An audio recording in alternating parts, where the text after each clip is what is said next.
What is up, everybody? I'm NoLucksGiven here with your afternoon snap, and today I'm going to be breaking down my brand new Agatha Wiccan Skaar deck that I've been playing recently. You can see it on the other side of the screen, and also right here there's going to be a conquest match going on, sort of just for visual stimuli while I am discussing the deck. But the primary focus of this video is breaking down this deck list. I'm going to talk about all of the card choices in this deck to help you better understand it and get the most out of playing it. This deck is really interesting. There's three different build-around cards that I've mentioned: the Wiccan, the Agatha, and the Skaar.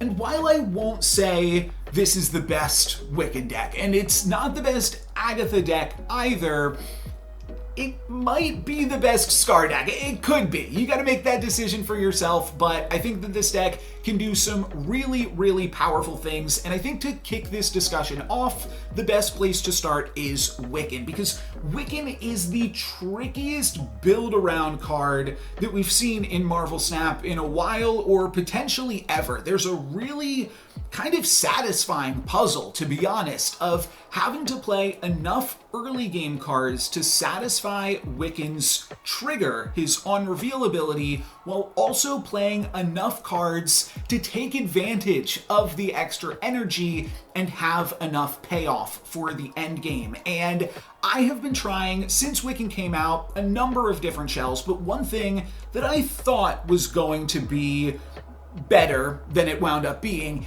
is this package that you can see at the top of the screen: Quicksilver, Psylocke, and Zabu, to allow you to play a turn 3 Wiccan. And makes sense because it takes up the least amount of slots in the deck, so that way the whole rest of the deck can focus on taking advantage of that extra energy from Wiccan. That was the idea. It wound up being not consistent enough. You just didn't draw the cards often enough, and that's where Agatha comes in, because Agatha's real ability is not being a 6/14. If she was a 6/14, she wouldn't see play with no abilities, I don't believe. Her actual ability is giving you an 11 card deck, and that is a ridiculously powerful ability in Marvel Snap.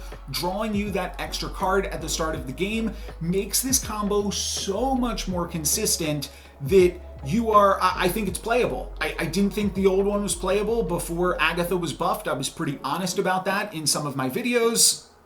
Now I think it is, and you'll have to try it out yourself, but here is a conquest match I figured is like a good approximation, because it's just like unedited. It's a bunch of games. You get to see how it works in real time here. So I think that this is really interesting for that. And what Agatha also does is give you payoff. She is both setup and payoff for Wiccan, because she makes your deck smaller, allows you to more consistently activate that Wiccan on turn 3. Then on turn 4, she's a great use for that 6 energy. She plays herself. You played yourself, Agatha, and she gives you a great payoff that then continues to pay off by making your Skaar cheaper, because Agatha has 10 or more power. So I think that all of these cards just come together in a fantastic way here, and the deck can do some really cool stuff.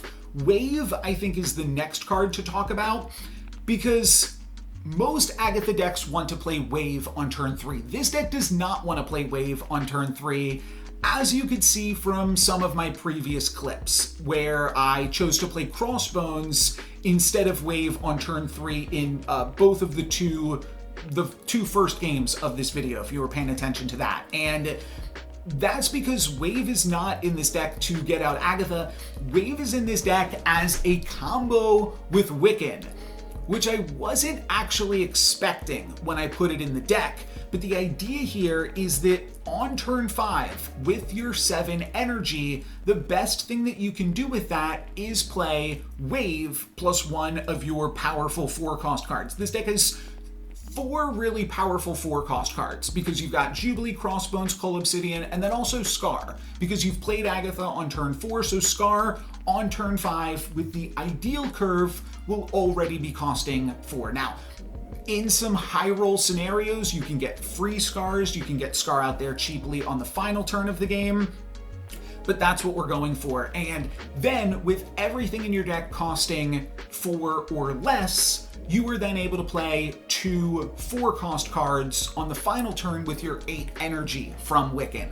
And that, I think, is also a really interesting point to talk about, because 8 energy is kind of awkward. I don't think that that's really discussed enough, but I've been trying to play Wiccan decks enough that I realized that, like, okay, you satisfy Wiccan, and then you have 8 energy, then what? Like, you're gonna play Red Hulk plus Psylocke on the final turn of the game? It's really not exciting, but Red Hulk plus Alioth on the final turn of the game is really exciting, and that's what this deck can do.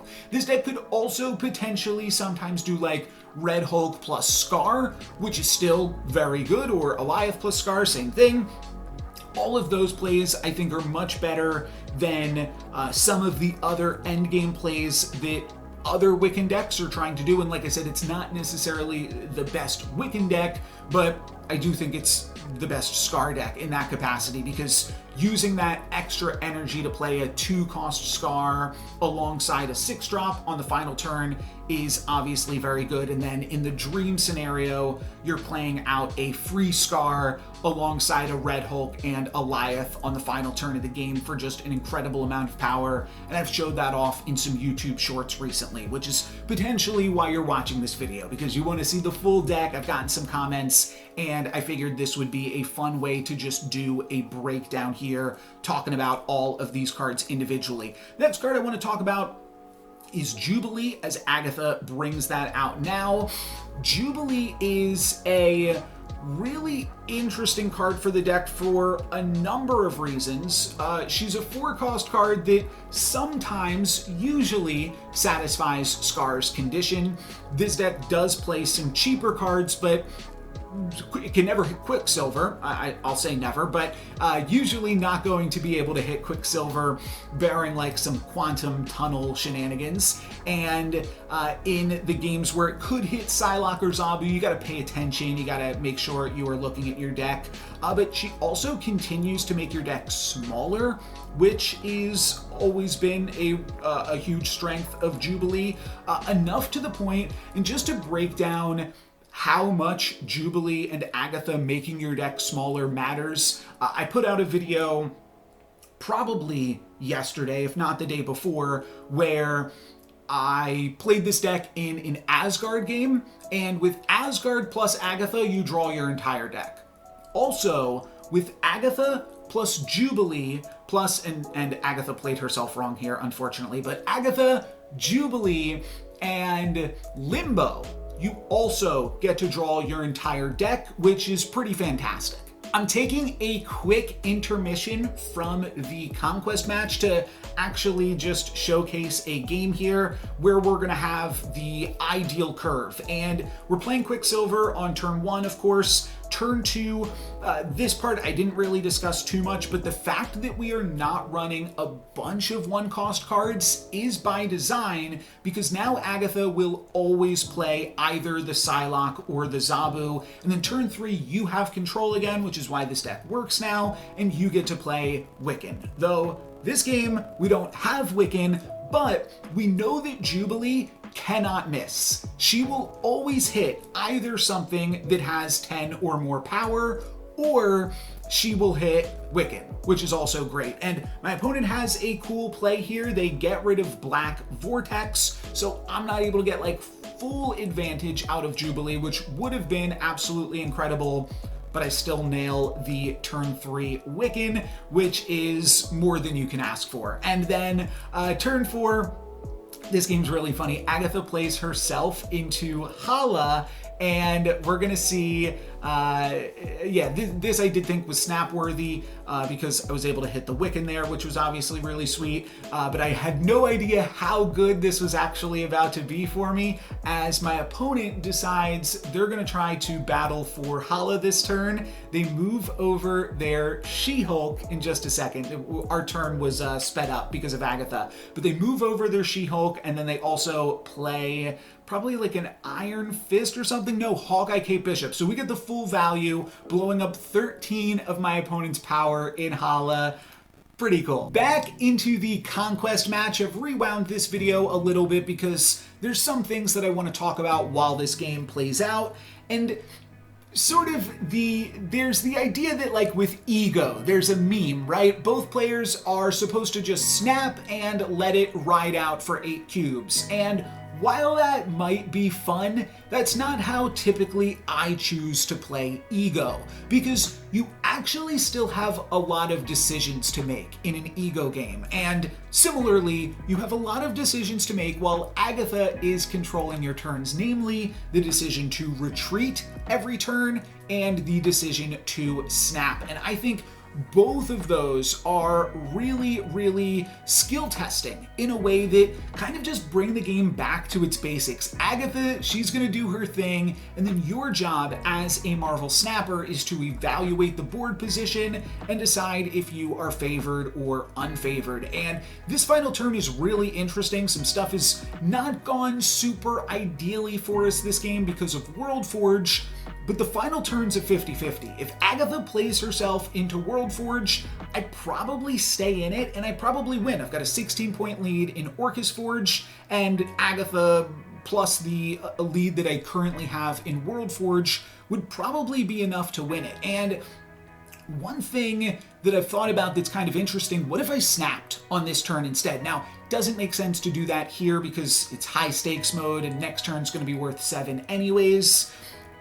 But in a different scenario, you could snap in that same scenario, and if your opponent recognizes that it's a 50-50 where they could lose all of their cubes because I had a cube advantage up until that point, they might be willing to retreat. And that's just something else that you have to consider with Agatha. Even though she is controlling your turn, she's not fully controlling you, and you still have a lot of decisions to be made, which I think makes her a really fun card and kind of boils Marvel Snap down to its basics, where you are not going to be playing cards at all, you are just evaluating, and your job as a Marvel Snapper is to decide based off just the betting mechanics, should I be snapping, should I be folding, and just evaluating that position accordingly. So I think that that is a really cool aspect of Agatha. Some other cards, though, that I want to talk about in this deck. I think that I said everything that I wanted to say about Wave. I don't know if I mentioned the Castle Blackstone game, but that was like the third game of this video or something, where I played Wave plus Psylocke into Castle Blackstone on turn 5, which gave me 8 energy, similar to Wiccan. Agatha messed it up and played some rocks, but almost played Agatha plus Alioth on the final turn of the game, which could have been really cool. Now we are getting into some of the other cards in the deck, which all are just Scar cards, right? There are some other ways you could consider building the top end curve of this deck if you don't have Scar. If you don't have any of the other cards, Crossbones, Cull, Alioth, or Red Hulk, I did try Magneto in the deck at one point, and I think Magneto could even be better than Red Hulk, just for a little bit of interaction on your big, dumb 6-cost card. I think could be good. For the most part, the rest of the deck is really just to facilitate Scar, but there are some other cool things going on. So one is Crossbones, which we do have the opportunity to play on this turn. I think I will probably just go with the Cull Obsidian though, and this is another interaction that I have really been wanting to play for a while in Marvel Snap, but it's just never quite made its way into any of my decks. But the idea that you could play Quicksilver as your only 1-cost card and then play Cull Obsidian in your deck. Typically Cull is played in decks with a bunch of 1-cost cards. Mostly it's been limited to Thanos lists, though there are some other decks that have played it, but just playing your Quicksilver and allowing that to then allow you to play Cull Obsidian, I think is really, really cool. And with all of the 10-cost cards, be it Agatha or in this case Cull Obsidian, there is usually an opportunity somewhere to get your Crossbones out. And we can see that this game a little bit atypical, right? With the turn 5 Wiccan, but that's going to set me up for a Skaar plus Agatha final turn for, I think, also a pretty surprising victory for my opponent that they just weren't expecting, and we're able to get some nice cubes back here with Skaar just barely putting us. Actually, we're going to tie Muir Island with this one because my opponent's going to get one more power over me, and the Skaar has got shrunk from the Cassandra. So really close game. We win this one on differential, but also just a really fun one that I think shows how all of the cards in the deck come together really nicely. Alioth, that's next up on the list. It's a Skaar card, and I don't think I've played it in any other Agatha lists recently, but it's really cool as a Skaar card that is also able to protect your Agatha from Shang-Chi and is also just fantastic disruption. I'm not sure that I would be as excited for this deck if Alioth was not also a Skaar card. That would make it really tricky, but I don't know, you wind up playing Alioth on the final turn in most games, so I think this deck could get away with a smaller Alioth and still be pretty appreciative of it. Oh, I should also talk about sometimes there's locations that you get to high roll in. And Monster Island, I think that was in the video, Castle Blackstone. This deck is mostly pretty straightforward. It's just trying to do what the deck is trying to do. However, there are sometimes locations that can benefit you. Kamartaj is absolutely fantastic for you.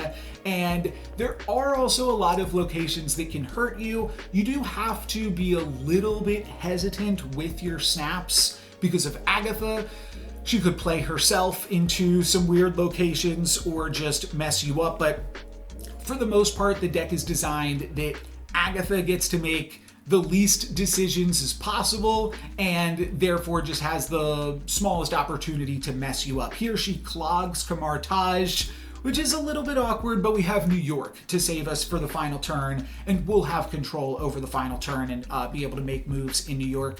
Dream Dimension is going to mean that we might not want to play Wave on this turn. Might just rather play that Cull Obsidian. Oh, I can play Cull plus Wave. Oh, because we Wiccaned into Kamartaj. I forgot. So we have 9 energy here. Yeah. So we're going to be doing all right. And then on the final turn of the game, we will have Wave and we will have 10 energy to be able to play both of the cards currently in our hand, Red Hulk and Crossbones. And if we draw Skaar, we'll get to play that too. After these animations, we do, which is just super awesome. I was fingers crossed for that moment. Really epic gaming moment there, and definitely a high roll and a highlight for me, which is part of the reason that we are looking at this conquest match. I think that for the most part, I have said everything that really needs to be said about this deck. It's really cool. I'm not sure how much more I'm going to showcase with it, just because the deck mostly does the same thing every game, and the fun of it wasn't necessarily... The fun of it was playing it, but the fun was also creating the deck, and I think that was really cool. I think my opponent might be playing an Arnim Zola here, which is a strong final turn, a pretty big Cassandra in Kamartaj, but it's not going to be big enough. It's big enough in New York, but 26 power up to 29 will not beat me in Dream Dimension, won't beat the Red Hulk. That is kind of a hidden aspect of Red Hulk in this deck, because you wave, and if your opponent just wants to play a 6-cost card on the final turn, you make their 6-cost card cheaper so that your Red Hulk triggers again, which is just a very silly hidden interaction that's been a lot of fun. From here, my opponent would have to win the next 2 games, and Nebula also gets to make an appearance in this one. I'll play Nebula instead of the Quicksilver, and there was an earlier build of this deck where I was playing Nebula and Snowguard instead of Quicksilver. I also had Magneto in, and then I think I didn't have the Crossbones and Cull Obsidian in here, but the trick is if you have multiple 1-cost cards, like Agatha could have 50-50 played Quicksilver there, and that would have been devastating because I have the Wiccan, and I have such a good setup, so it would have been really, really awkward if we weren't able to do that just because we drew an extra 1 cost card. So just playing the 1, just playing Quicksilver is just a lot cleaner. It does technically make you more consistent to play more 1 cost cards rather than just playing the 1, because Quicksilver starting in your hand makes you less likely to draw Zabu and Psylocke and Wiccan, so that is definitely an awkward part. But here Agatha is just being perfect for me. She's been so wonderful, both being or playing the Zabu on turn 2 and then also not playing herself into LucksGiven. So huge shout outs to Agatha. Girls get it done here. And then we can play the Quicksilver. What is the play this turn? Oh, the mini lab's going to open up next turn. So I could play like Psylocke, generate some extra energy. I'll have 9 on the final turn. That won't be enough to play. Like, I could have just played... Yeah, I think a better play might have been to play Red Hulk into Hub, but that's the reason that I saved it. I didn't want to not... I wanted to fill the Hub this turn, and I wanted to potentially play Red Hulk into Mini Lab, because I feel like with like Arnim Zola, there are ways that my opponent can potentially add more power to LucksGiven and still beat me in that location. So just wanted to make sure I was adding as much power to the Mini Lab as I possibly could have. Though maybe there was a play with like Red Hulk plus Psylocke, and then I've got 9 energy on the final turn to play Rock plus Cull Obsidian plus Crossbones into Mini Lab. So that might have been like a slightly better play. And we'll see if that backfires for me or if we are good enough here. Like I said, we're only going to be able to play the Red Hulk plus the Psylocke, which is still a decent amount of power. It's 15 power, so 16. Even if my opponent has the Arnim Zola, we are going to be still pretty big. 18 total power in the Mini Lab, and they do have it, of course, but not going to be big enough. So there you go. Agatha does make Cassandra Nova contribute less power, so that is an interesting, and this wasn't even a Cassandra Nova, it was just a Spider-Man, but either way, we're able to get it done. That is going to be it for me today. Thank you guys very much for watching. I'm NoLucksGiven. Peace.